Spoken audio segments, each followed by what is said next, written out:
ANTM's Nyle DiMarco opens up about his challenging journey, and where he stands with Tyra Banks, exclusive. In 2015, DiMarco made history when he became the first deaf contestant to win Cycle 22 of America's Next Top Model. Nowadays, he's known for his groundbreaking work as a deaf activist, model, actor and producer of cult favorite programs like Netflix's Deaf U and Oscar-nominated docu-short, Audible. When DiMarco looks back at his near-decades-long career, he isn't afraid to give kudos to the competitive reality series that started it all. America's Next Top Model ran for 24 seasons, and as the series progressed, began featuring plus-size, petite, and male models. It was challenging and exhilarating at the same time. DiMarco tells People exclusively of his experience on the show.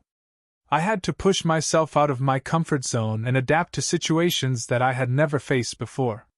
While the model says he's grateful for the platform ANTM gave him to represent the deaf community in a truly positive light, he acknowledges that competing as a deaf person presented unique challenges. I had to rely heavily on visual cues, lip reading, and sometimes my sign language interpreter, who was not always on set. DiMarco recalls. My fellow contestants were generally understanding, though it was still challenging for me. Having grown up in a completely deaf community and household, I was not used to the experience of not being included in conversations and social settings at all times.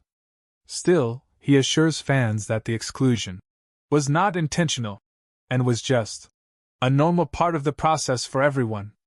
It was also important for me to consistently insert myself in order to prove that being deaf does not limit one's ability to move through life or succeed in any field.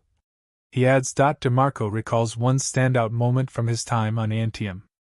In Cycle 22, Episode 13, host and judge Tyra Banks announces that the models will partake in a Night Creatures in the Dark photoshoot where they pose in the pitch black.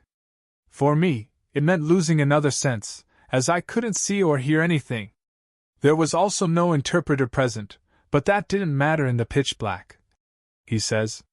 It was a fun challenge to work with the photographer to come up with cues.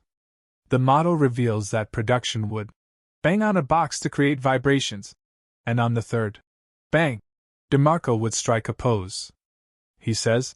It was tricky, but the photographer and I laughed the entire time.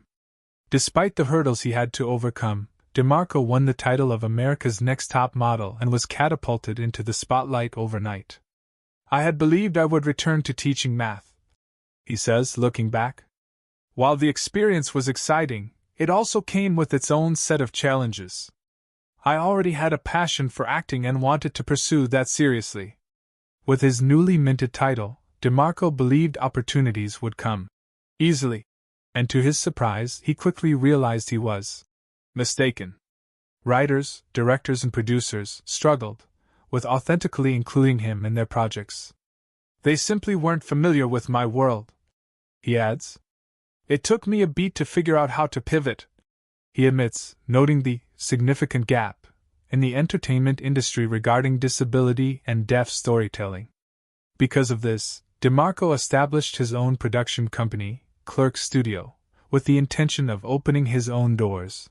Nearly a decade later, DiMarco's perception of ANTM has not changed at all, he says.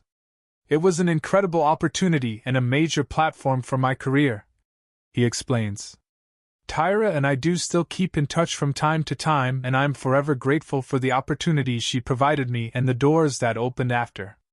While he doesn't have major regrets, if he could give his younger self any advice, DiMarco says he'd encourage himself to not be afraid to ask any questions. I was so new back then and had to figure out most things myself, but you might be surprised at how willing people are to help, he says.